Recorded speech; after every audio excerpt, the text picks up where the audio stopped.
Hello folks, hope you're doing well. Yeah.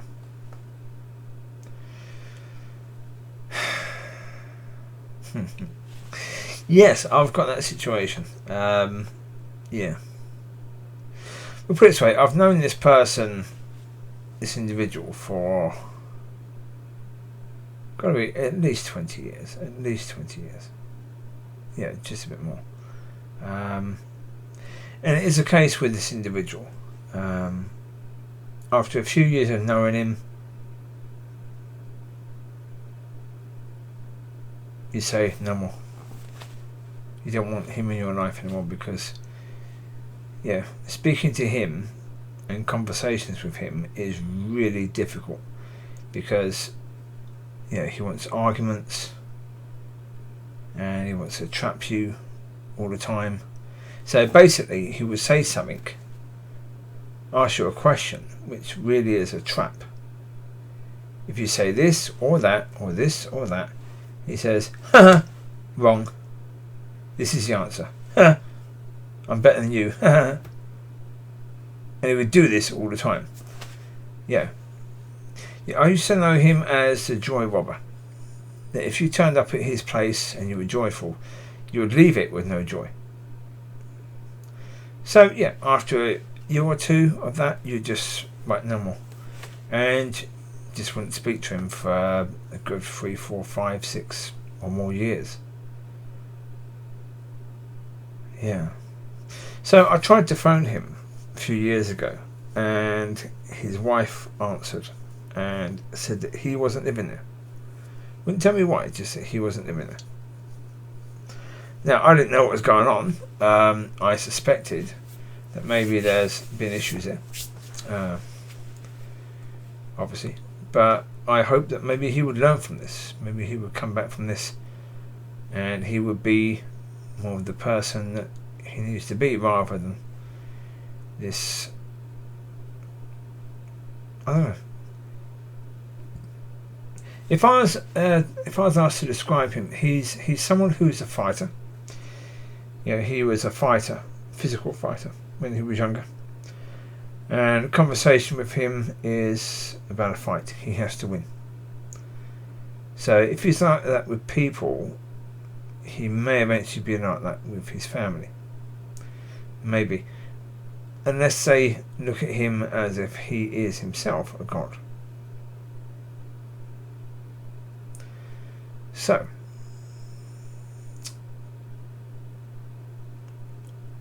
I contacted him, tried again recently, and he was actually there. We spoke for a bit, and then we didn't anymore for a while. And then we did again. And on phone calls, it was constantly a case where, yeah, he would say suddenly, "Oh, but you said," and it's like, did I? I don't think I did. You couldn't really argue it because, you know, you couldn't be absolutely certain that you didn't. And then the next trick would be, how can you say I said that when you didn't actually say he said that? But again, could you prove it? No, because it's a phone call. Same as a face-to-face. You can't prove that you didn't actually say he said.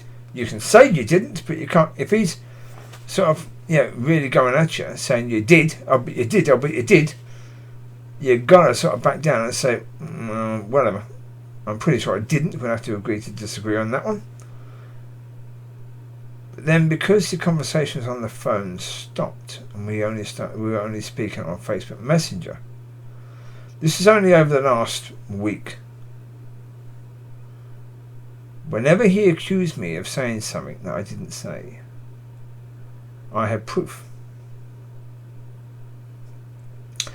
Whenever he accused me of saying he said something that I didn't actually say, I had proof, because on Facebook Messenger, all the messages are there. So I could find that I didn't actually say that. And I then realised, hold it, you've been making this up all this time, even on the phone. You've been doing the same things all these times, only now, because of Messenger, can actually see quite clearly that you're not telling the truth. He did not like it. Then what he will do is he will do this acting really humble. Oh yeah, of course. Yeah, sorry. Yeah, I've never spoken to someone as wise as you. And you know he's lying.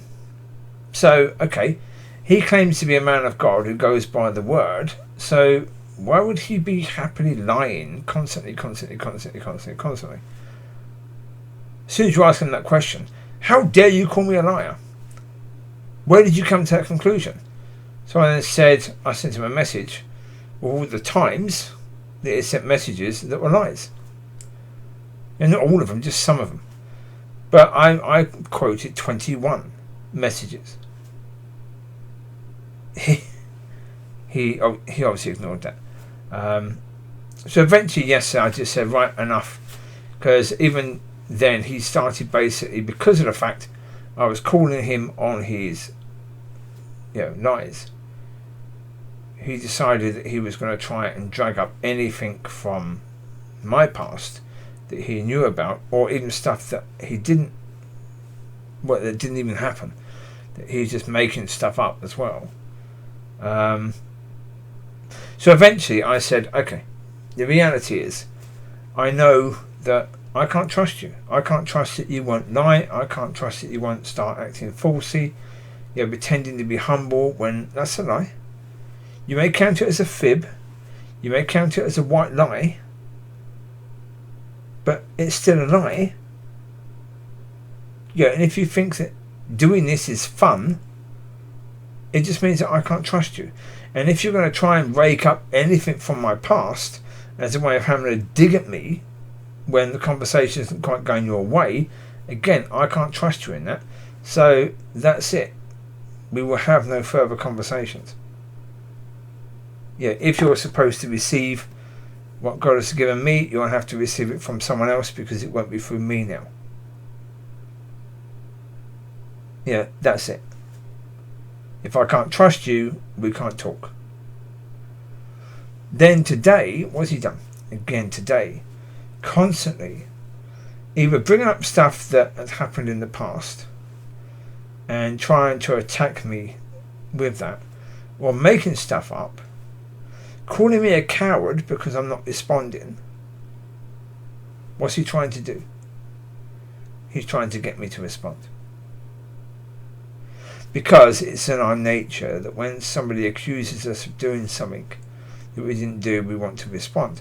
The problem is, when you respond to someone like that, you are feeding the beast. As soon as you start feeding the beast, whenever that beast needs to be fed, that beast is going to look for you. Right? Not a good idea to feed the beast. When you walk away, you've got to walk away. And this time I'm walking away for good. I won't be going back, because of the fact that I know that this is who he is. After years and years and years, 30 years plus, he's been claiming to be walking with God. And okay, if this is still who you are after 30 plus years, then okay.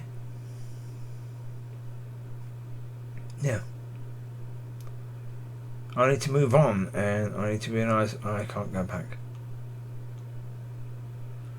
I say I've tried, time and time again, giving it 2 years, 3 years, 4 years, 5 years, 10 years even, and still the same, exactly the same. You get the same result. But the other night, night before last it was, I went to bed, and in my dreams there were dreams of fighting and nasty fighting. Why? Because that's what was happening in those messages. I was trying to tell him, excuse me, you are bringing a devil into this. You keep on bringing a devil into this. Every time you go on these repeated lies, that's demonic. You're bringing a devil in. Every time you act falsely, that's demonic. You're bringing a devil in.